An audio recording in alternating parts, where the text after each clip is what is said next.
Hey, hey, hey. I know we are late going live today. It's 12:04. Forgive me. And I so didn't even announce this, so it's all good if you're catching the replay later. But anyway, we're going to talk today about quarterly planning and just how it's essential for your business. Because when we look at things like it's Wednesday, it's June 29th, we are quickly approaching July 1st, which is Friday, which is the beginning of Q3. So tomorrow, Q2 ends. What were your Q2 plans? Did you hit the mark? Did you come close to that mark? If you didn't have a plan, you actually don't even know what the mark was. It's kind of like putting directions into your phone. How do you know when you've arrived? Like it tells you you've arrived. Okay, because you had an actual destination. You had a place that you were going, a place that you were trying to get to. And that's what quarterly planning does. It helps you have a direction for where you are going, where you are traveling to. Okay, so if you almost get there, at least you have some data, because you guys know this month has been about data, that I was going to make that connection to what? General data, that you have some data in which to gauge how far did I get? What could I have done to possibly have gotten to my actual goal? Maybe you didn't even come close.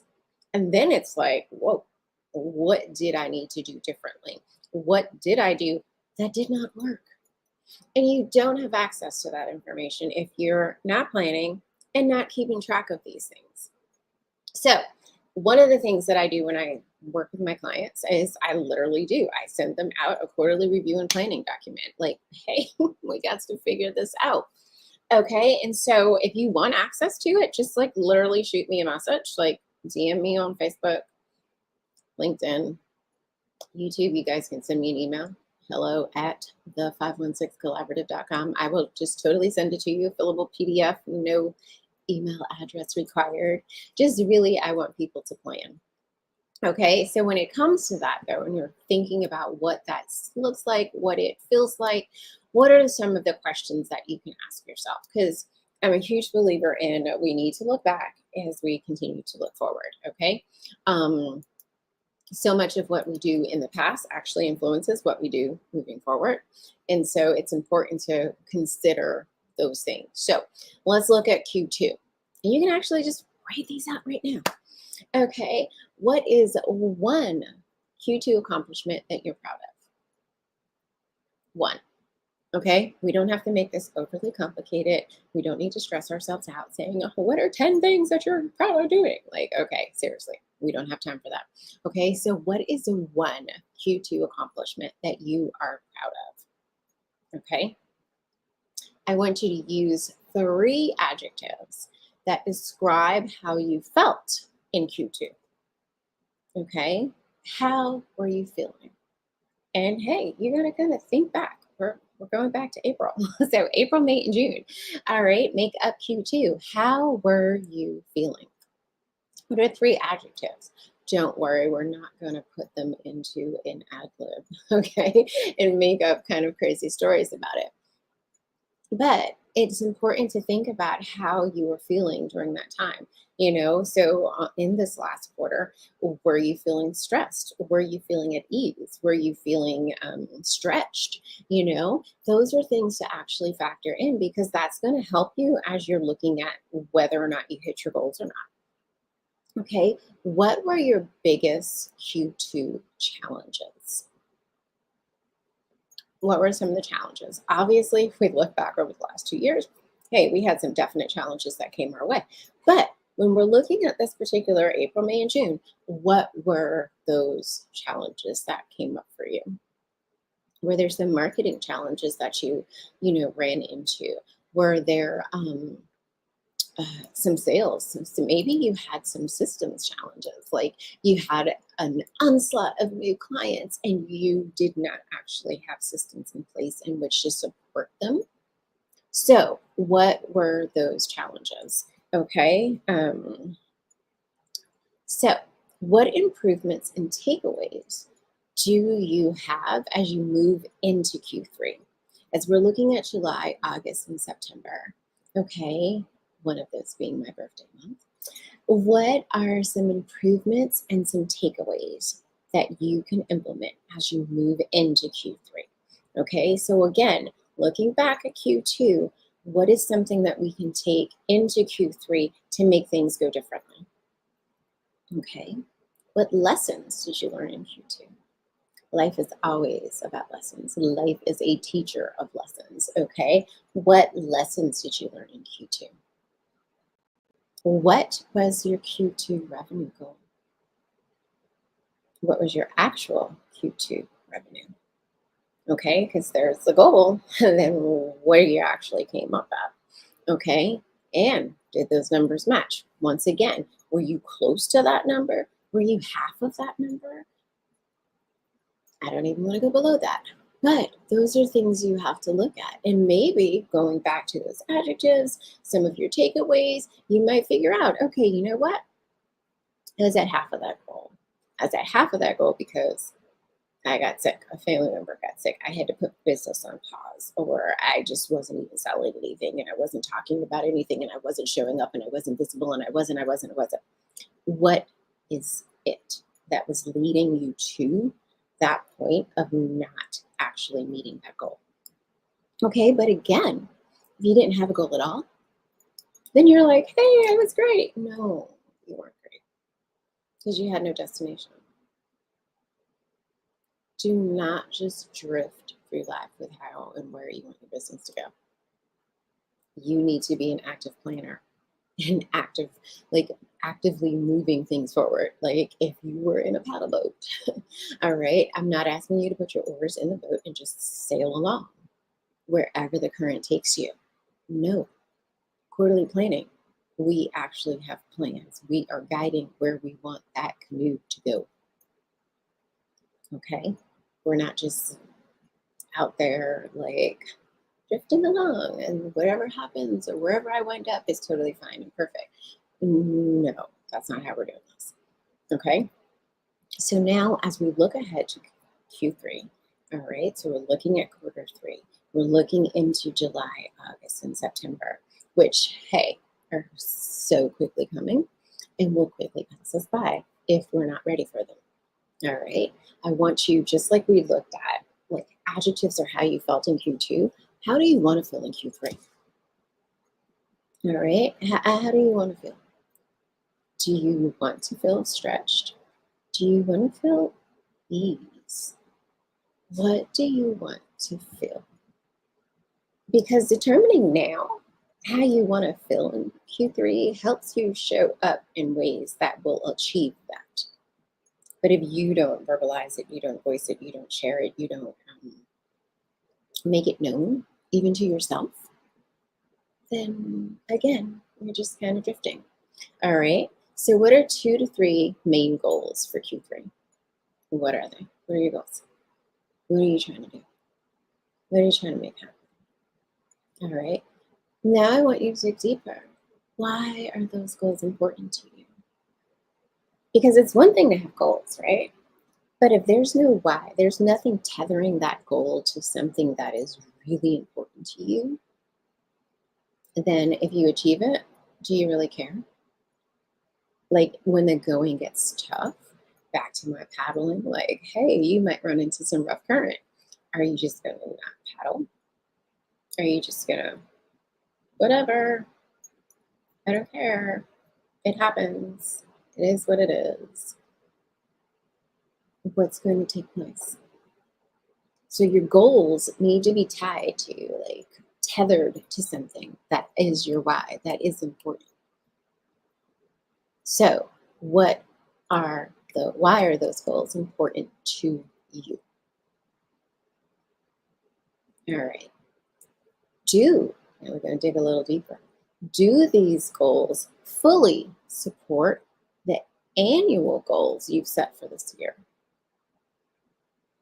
I know. I make the assumption that you've done what? Annual planning. Again, this is something I share with my clients. So we've done annual planning, okay? But if you haven't, It's just like planting a tree. There's no better time than right now. You have the next 6 months ahead of you. So let's make that half year plan right now. Okay. And do these goals that you're setting for Q3, do they fully support you getting to where you're saying you want to be at December 31st, 2022? Do they help you get there? Do they fully support that? Will they be vehicles to get you there? All right. What are the action steps needed to accomplish these goals? All right. Because again, it's a one thing to have goals. All right. I want to lose weight. That could be your goal. Not saying that in your business. We're just going to use this as an example. But why do you want to lose weight? I'm making stuff up now. I have my high school reunion coming up and I want to look great. What are the action steps needed to accomplish these goals? I need to eat less, exercise more. I don't know, stop eating extra brownies. Okay. Once I hit that, or like once my reunion is over, am I going to stick with those things or am I going to be like, bring on the brownies? Okay. That happens sometimes in our business. We have these goals, they feel like they're important, but they're really, I'm not saying they're not goals, they're not tied to our actual overarching goals. They're not tied to um, something bigger in our goals, okay? They're just quick, momentary, kind of feel good for the moment goals. I want to you challenge yourself. Like, no, what's the big, hairy, audacious goal that you want to go after? Okay, not just the, I know I can accomplish this even if I don't have to do a lot goal. Okay, like if your weight loss goal is actually tied to, I want to be a healthier version of myself so that I can show up well for myself and my family, that's going to go beyond you in your high school reunion because it is not tied to this like a one event. Okay, it's tied to you making things better all the way around. So, what are the action steps needed to accomplish those goals? Okay, so we have the goals, they're tethered to some why. Okay, they fully support where we're going for the year. And then what action steps do we need to take to make sure those goals actually happen and are fulfilled? All right. And then this one is one of my favorites. What habits do you need to start, stop, or continue in order to fully realize your Q3 goals? What are those habits? Because we all have some that we either need to start doing, stop doing, or to continue doing. Okay, but the key point of a habit is what? Repeated doing. All right. So in order for it to become a habit, we actually have to start doing it and doing it and doing it repeatedly. Okay. So what habits do you need to start, stop, or continue in order to fully realize? And again, I'm saying fully realize. Do these goals fully support, fully realize your Q3 goals? Okay. We're not half stepping. We are going for the whole enchilada.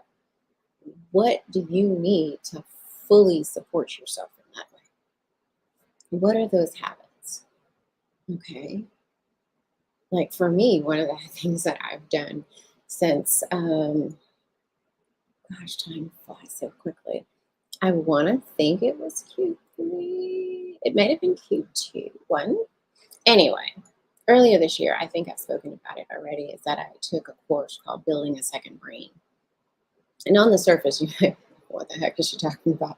But like literally, I am and have always been like this collector of information. I have like information upon information upon information. And I read a lot. And it's like you have these resources and things and just bits and pieces. Feel like Rosie Perez and White Men Can't Jump. And it's like, oh, what are the foods that start with a Q? And you can like go rattle them off. Like just random, it seems like bits and pieces of information that are just floating around in your head. And so building a second brain is like literally taking that and then like cataloging it and being able to retrieve it in a system, in like a note-taking system, so that you can actually use it and apply it, um, outside of trying to be on Jeopardy. And so that building a second brain has really been impactful for me because one of the things that I started doing is like a daily note. Okay, so for me as a habit, I know that I want to continue my daily note because what I do is I have intentions set where I set 2 to 3 things that I want to do personally for the day in work, my client work, and then in my own business. Okay. And then at the end of the day, not always, but on most days, I actually go back in and kind of summarize like what I felt, what I was experiencing that day, and so many other things. Okay. Hey, Amy. So good. It's easy to get buried in the doing and not in the focused planning. Yes, miracles can happen in 6 months. Yes, Amy. Yes, yes, yes. That is so true. We can totally turn things around in 6 months if we actually are planning. So thank you so much for sharing that. And thank you for joining in today. And so, like with my daily note, at the end of the day, I will kind of write out how I felt through that day, what I accomplished that day. Because I find a lot of times that, and I don't know about other people, but I, sorry, ALEXA wants to remind me that I have lunch scheduled in 10 minutes. I never eat until 30, but I have that on the calendar. So, one of the things, though, that I find is that when we're so busy, as Amy was saying, in all of our doing, you actually forget sometimes what you've accomplished. Like you forget what you've done. You forget the like how you helped your clients like overcome hurdles, or you forget how you overcame some own hurdles in your business. So for me, that daily note is like I'm able to go back and be like, oh my gosh, yeah, I totally accomplished that. And what helped me realize that was I had a case study done. I worked with Dana Owens to have a case study done with one of my clients who I've been with for a year. And it was like the case study was like, wow, I did that. Like you just don't keep track of what you do because once again, we're so busy in the doing of it that it's just like, oh God. So for me, this daily note is like a habit. I know I want to continue into my Q3 because again, it's helping me focus on not just getting lost in my work, okay, but also my own personal development, not neglecting my business, which is something that as entrepreneurs we do. We are so busy serving our clients that we don't actually serve ourselves in our own business and do the things that we need to do for our own business growth. And that's problematic. Okay. But I also put personal things on there so that I could like remember to do those as well. Because let's be honest, if we're home and we're working, we could literally, I don't know about you, I could sit at my desk like all day. My husband probably does think I sit at my desk all day. Anyway, moving on. So habits that you need to start doing, you need to stop doing some of them because they're just not helpful for you. And you know this. All right. And things that you need to continue to, again, fully realize your Q3 goals. All right. And so then the last question is, what is your Q3 revenue goal? Again, we have to have a destination. Where are we going? Do you want to have a $25,000 quarter? Do you want to have a $50,000 quarter? Okay, maybe you're saying, hey, Kiva, I want a $150,000 quarter. What steps then are you going to need to take to get there? And let me be honest with you. Amy and I both agree miracles can happen in 6 months. But if this Q2 was like a $10,000 quarter, jump into a $150,000 quarter is going to be very complicated. Okay. And so, sorry about that. And so, with that being the case, you really want to, like, if that's your goal, if that's your destination, then you're going to have to put in some serious work. Okay. And I do, though, feel like there needs to be a level of honesty with ourselves, for lack of a better term, as to what we can do and what we can accomplish. And I say that because, let me go here. So I say that because, and I had this conversation earlier with a fellow colleague, Michelle, is that we don't always give ourselves a realistic timeline as to how long it takes our marketing to take effect. Okay, so let me explain that a little further. If you're talking today June 29th about an offer that you have, whatever that might be. And then at the end of August, let's just say August, I'm not even going to go to the end of September.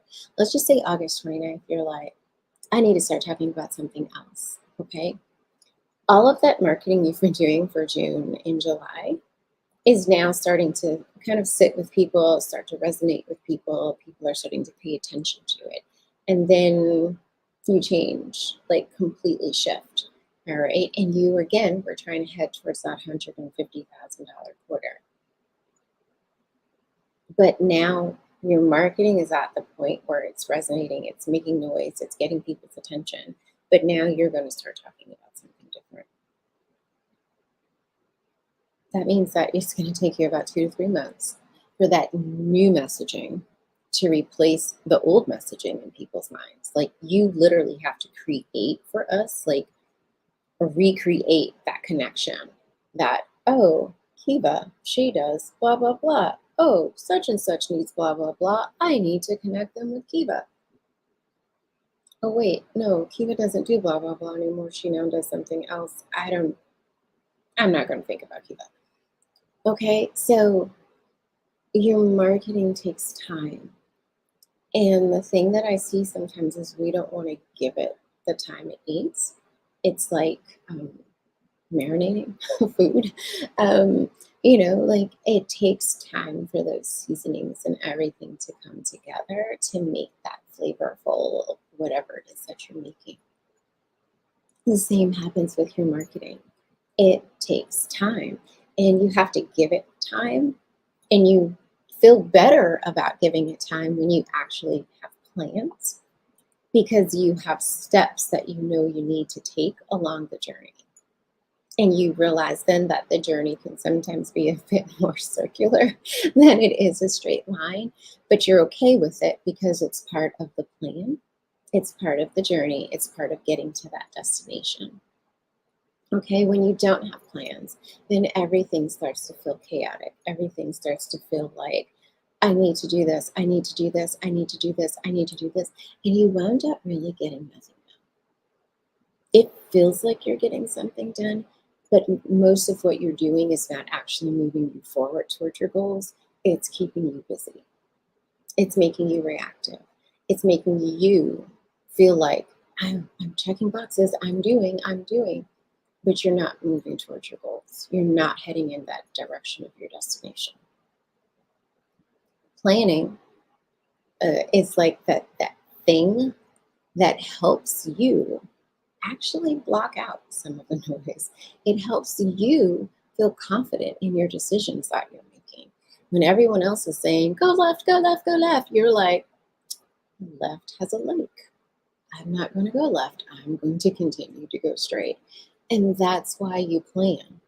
Okay, so you can be so much more firmly rooted in the decisions that you're making. Will there sometimes be things that you have to change or slightly tweak or pivot? Most definitely. But again, you're on the road and there's a slight detour due to construction is different. Okay, you're still going to get back on the main road and get to your destination than just driving aimlessly and like, I don't really know where I'm going or where I'm going to head. Like, there's a difference between the two. So, quarterly plan.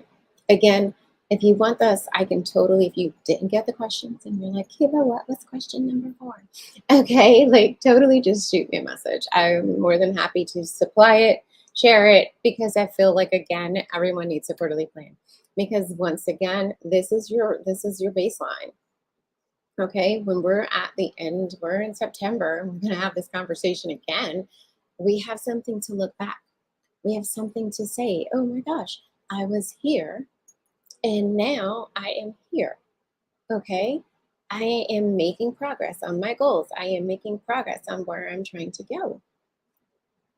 But again, if you don't know where that is and you haven't defined it, how do you know you've gotten any progress? How do you know you've made any? How do you know? How do you know? How do you know? How do you know? How do you know? All right, so enough of all that. If you have some questions, definitely reach out. I love like strategically mapping out everything with people. That is like one of my gifts. And I am so excited about it because it helps. Like sometimes we need that brain dump. We need to just get it all out. And for someone to come and take all of that and like literally put it into the right order and pieces, and you're like, oh my gosh, I totally see the path now. So reach out if you want the quarterly planning document. And thank you so much. And I will see you next time. Thanks again, Amy, for popping in. Have a good one, everyone. Bye.